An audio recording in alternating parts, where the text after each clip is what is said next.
جھک جانے میں جو عزت ہے وہ سر اٹھانے میں نہیں ہے، چپ رہنے میں جو سکون ہے وہ جواب دینے میں نہیں ہے۔ ایک عورت نے پوچھا یا رسول اللہ میرے خامند کا میرے اوپر کیا حق ہے؟ آپ نے فرمایا تیرے خامند کے جسم پہ پھوڑے نکل آئیں اور ان میں گندا پانی جمع ہو جائے اور تو زبان سے چاٹ چاٹ کے اس کے زخم صاف کرے تو بھی تو نے خامند کا حق ادا نہیں کیا۔ دونوں کو بیلنس کیا ہے۔ بہترین مسلمان وہ ہے جس کا بیوی کے ساتھ اچھا سلوک ہو۔ جب تک آپ کو صبر اور برداشت کرنا نہیں آئے گا آپ کی زندگی خوبصورت نہیں ہو سکتی۔ غصے کو پینا سیکھو، غصے کو دبانا سیکھو، غصے کے وقت چپ رہنا سیکھو تو آپ کی زندگی بڑی خوبصورت ہو جائے گی۔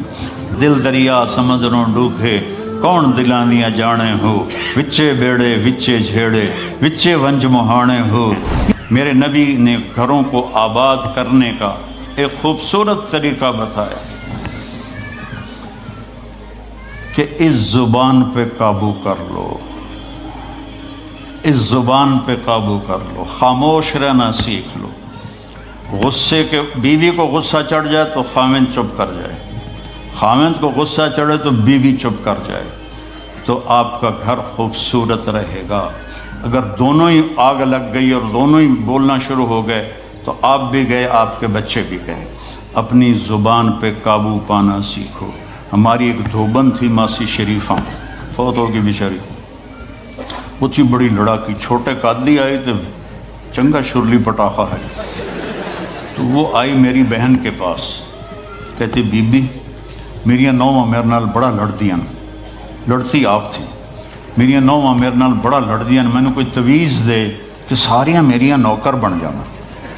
اب میری بہن کو تو پتہ تھا کہ ماشاءاللہ آپ سوا شیر ہے، تو میری بہن تویز گنڈے کا ہمارے ملک میں بڑا رواج ہے، تو ایسے الٹی سیدھے لکیریں لگا کے نا تو رول کر کے چھوٹا سا بنا کے نا کہا کہ ماسی جب تیری لڑائی ہونے لگے تو یہ تعویذ تم نے یہاں رکھ لینا اور چک مار لینا ایسے، اور اس کو گرنے نہیں دینا، گر گیا تو وہ تیری خیر کوئی نہیں۔ اور اس نے کیا کیا، اس کو چپ کروانے کا طریقہ، تو تعویذ کی تو بڑی اہمیت ہوتی ہے۔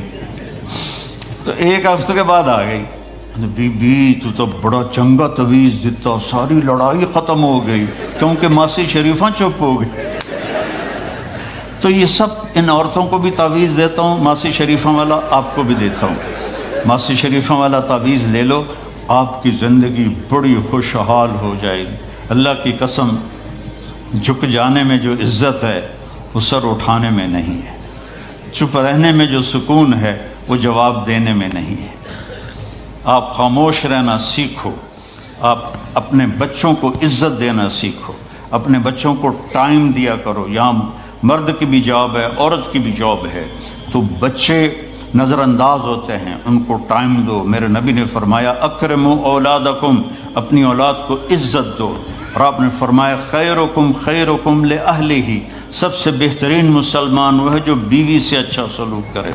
اور ایک عورت نے پوچھا یا رسول اللہ میرے خامند کا میرے اوپر کیا حق ہے؟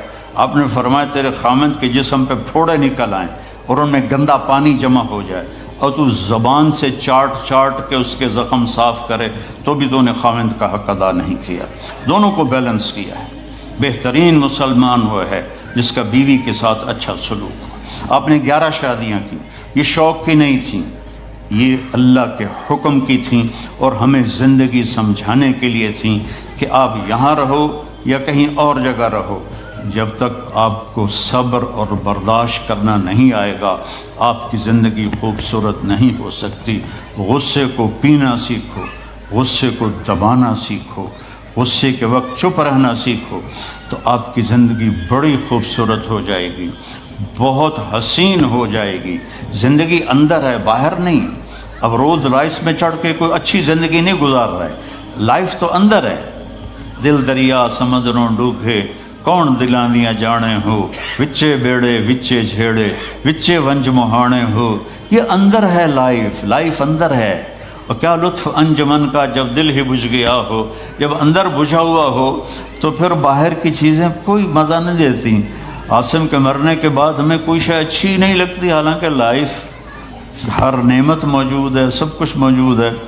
میرے بیٹے کا نام عاصم تھا جو فوت ہوا ابھی جب 36 سال کی عمر میں، تو کوئی شے اچھی نہیں لگتی کہ اندر ویرانی آ گئی۔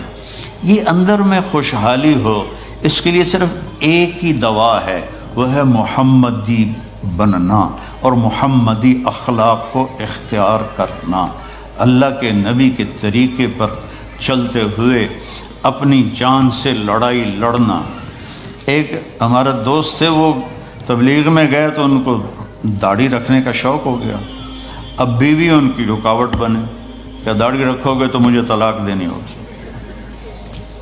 اب وہ کافی دیر بیچارے سوچتے رہے، ایک دن ان کو ترکیب سوچی، آ کے بیگم سے کہنے لگے میرا جی چاہ رہا ہے کہ میں دوسری شادی کروں، لیکن میں سوچتا ہوں پہلے داڑھی رکھوں یا پہلے شادی کروں۔